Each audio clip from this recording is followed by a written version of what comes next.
Hello everyone. In this video, I will discuss the International Ship Security Certificate, ISSC, and its application for the Bole, a Malaysian-flagged oil tanker. The ISSC is issued under the International Ship and Port Facility Security, ISPS code, which requires ships to follow international security standards for safe operations. Malaysia has demonstrated a strong commitment to international maritime governance through its ratification of 31 out of 69 international maritime conventions, including 30 out of 68 International Maritime Organization (IMO) instruments and the Maritime Labor Convention (MLC) 2006 under the International Labour Organization (ILO).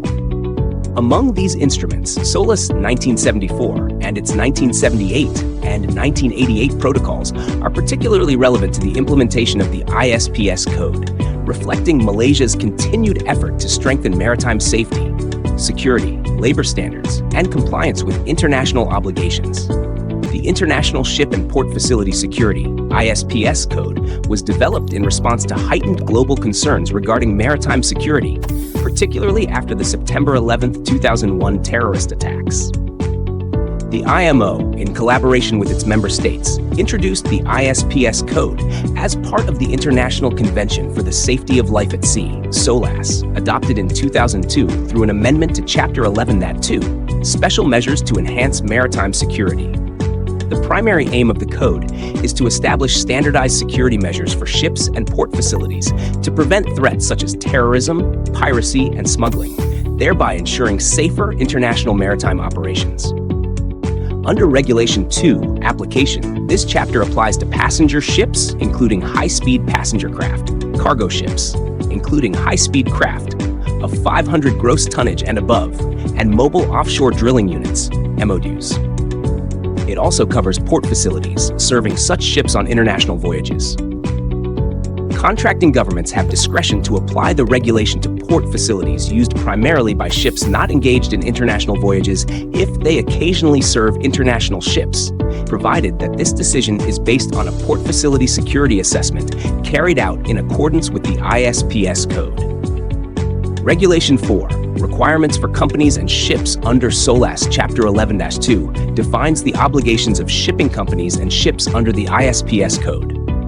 Companies and ships must ensure compliance with Chapter 11-2 and Part A of the ISPS code, while Part B provides guidance for implementation. Ships must adhere to the security level established by the contracting government at the port. If it is higher than the level set by the ship's administration, it must respond promptly to any increase in security level.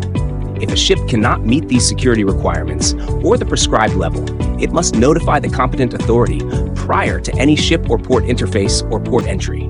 The ISPS code consists of two main components: Part A, which sets out the mandatory provisions required for compliance, and Part B, which provides guidelines and recommendations to help implement the mandatory requirements specified in Part A.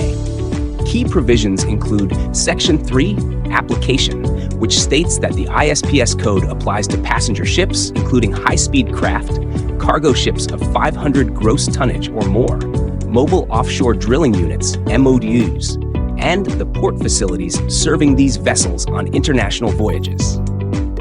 Decisions by contracting governments regarding the application of the code to certain port facilities must be based on a port facility security assessment. The code does not cover warships, naval auxiliaries, or ships owned or operated by a government for non-commercial purposes.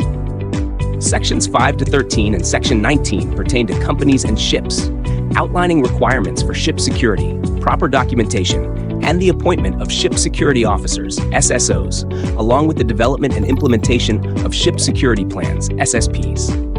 For port facilities, Sections 5 and 14 to 18 define obligations for appointing port facility security officers, PFSOs, and creating port facility security plans, PFSPs, ensuring effective coordination of security measures between ships and port authorities.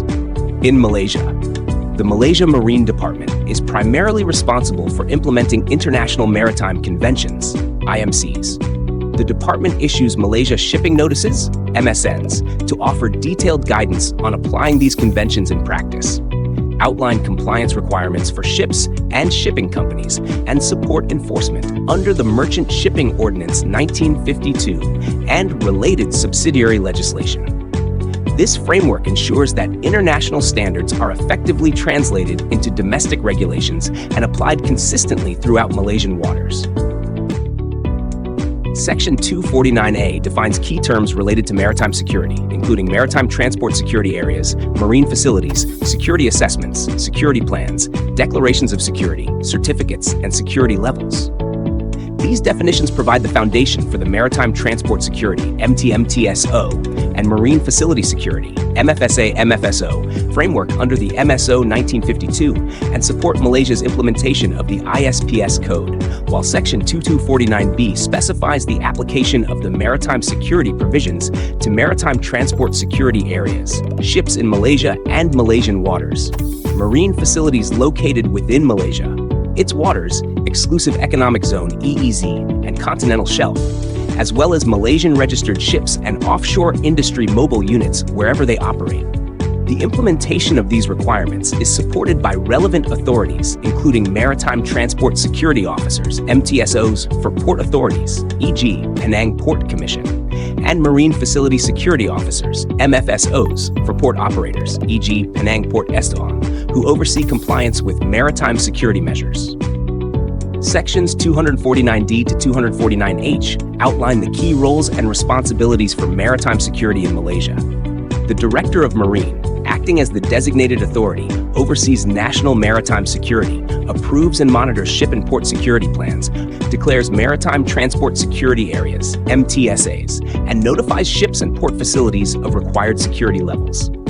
Within these areas, MTSOs are appointed to implement and maintain security assessments and plans and coordinate security activities.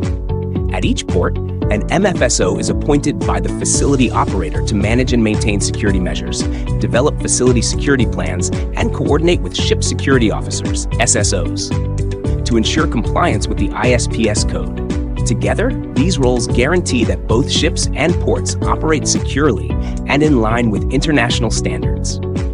Section 249P mandates a declaration of security when security levels differ between ships and port facilities to ensure coordinated actions, while Section 249T prohibits ships from entering Malaysian waters during a security incident, safeguarding the country's maritime borders in compliance with international guidelines.